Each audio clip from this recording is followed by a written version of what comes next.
রক্ত খেলা শুরু হয়েছে, হবে তাই। কুমিল্লার চৌদ্দগ্রামে জামাতে ইসলামের সমাবেশ শেষে ফেরার পথে জামাত ও বিএনপি নেতাকর্মীদের মধ্যে সংঘর্ষের ঘটনা ঘটেছে। এতে উভয় পক্ষের অন্তত 7 জন আহত হয়েছেন। খবর পেয়ে পুলিশ ও সেনাবাহিনীর সদস্যরা ঘটনাস্থলে গিয়ে পরিস্থিতি নিয়ন্ত্রণে আনেন। চৌদ্দগ্রাম উপজেলার জগন্নাথ দিঘি ইউনিয়নের হাটবাইর গ্রামে শনিবার এই সংঘর্ষের ঘটনা ঘটে। আহত ব্যক্তিদের চৌদ্দগ্রাম উপজেলা স্বাস্থ্য কমপ্লেক্স সহ জেলার বিভিন্ন হাসপাতালে চিকিৎসা দেওয়া হচ্ছে। এর আগে দুপুরে চৌদ্দগ্রাম পাইলট উচ্চ বিদ্যালয় মাঠে উপজেলা জামাত আয়োজিত নির্বাচনী জনসভায় দলের আমির ডক্টর শফিকুর রহমান বক্তব্য দেন। সভা শেষে নেতাকর্মীরা বাড়ি ফেরার পথে এই সংঘর্ষের ঘটনা ঘটে।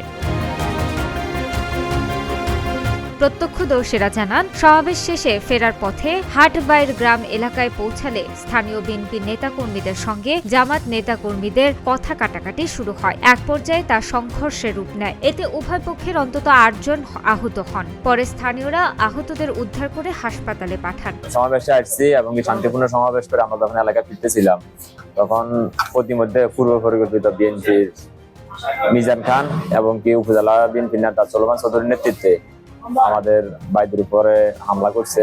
আমাদেরকে অনেককে কুপিয়ে জখম করছে এবং তারা সেখানে আগ্নেয়াস্ত্র ব্যবহার করছে। পরে ঘটনার এক পর্যায়ে এলাকাবাসী এবং প্রশাসনের সহযোগিতায় আমরা সেখান থেকে আর্টিং হসপিটালে চিকিৎসা গ্রহণ করি। জনসভা শেষে আমাদের কর্মীরা বাড়ি ফেরার পথে অতর্কিতভাবে উপজেলা স্বেচ্ছাসেবক দলের যুগ্ম আহ্বায়ক মিজান খান এবং সলমান চৌধুরী উদ্দেশ্যমূলকভাবে তাদেরকে মারধর করে। অতর্কিতভাবে আমাদের স্বেচ্ছাসেবক দলের সভাপতি মিজান খানের বাড়িতে হামলা করতেছে, এখন ভাঙচুর করতেছে। আমি যতটুকু জানলাম তার বোনেরই মারছে। এটা জামাত ইসলামের ছেলেপেলেরা। আমার বাসুরের ফিরছে জামাতের সন্ত্রাসীগুলো। আবার এরপরে তারা আমরা যখন টাকা দিয়েছি, আমরা সবাই যেন বলছি এখান থেকে যেতে।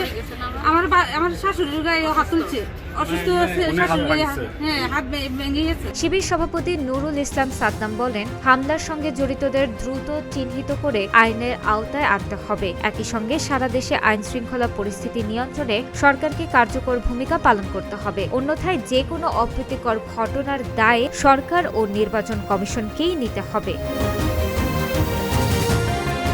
এই অভিযোগের বিষয়ে জানতে বিএনপি নেতা মিজান খান ও মোবারক চৌধুরীর সঙ্গে একাধিকবার যোগাযোগের চেষ্টা করা হলেও তাদের মোবাইল ফোন বন্ধ পাওয়া যায়। তবে উপজেলা বিএনপির সহসভাপতি সলেমান চৌধুরী পাল্টা অভিযোগ করে বলেন, জামাত শিবির নেতাকর্মীরা তাদের এলাকায় হামলা ও ভাঙচুর চালায়। পরে বিএনপি নেতাকর্মীরা ঘটনাস্থলে গেলে পুনরায় সংঘর্ষ হয়। এতে তিনি ও তার গাড়ি চালক আহত হন। সংঘর্ষ হয়েছে হ্যাঁ, আমাদের টিম গেছে, সেনাবাহিনী গেছে, আমরা ছিলাম, সবাই ছিলাম। তদন্ত চলতেছে, তদন্ত না গেলে বলা যাবে না। দুই পক্ষ মারামারি করছে ভাই, এটা পরে আমরা তদন্ত সাপেক্ষে বলতে পারবো। চৌদ্দগ্রাম থানার ভারপ্রাপ্ত কর্মকর্তা আবু মাহমুদ কাউসার হোসেন বলেন, খবর পেয়ে পুলিশ ও সেনাবাহিনী পরিস্থিতি নিয়ন্ত্রণে আনে। বর্তমানে পরিস্থিতি শান্ত রয়েছে। বিস্তারিত তদন্ত শেষে জানানো হবে।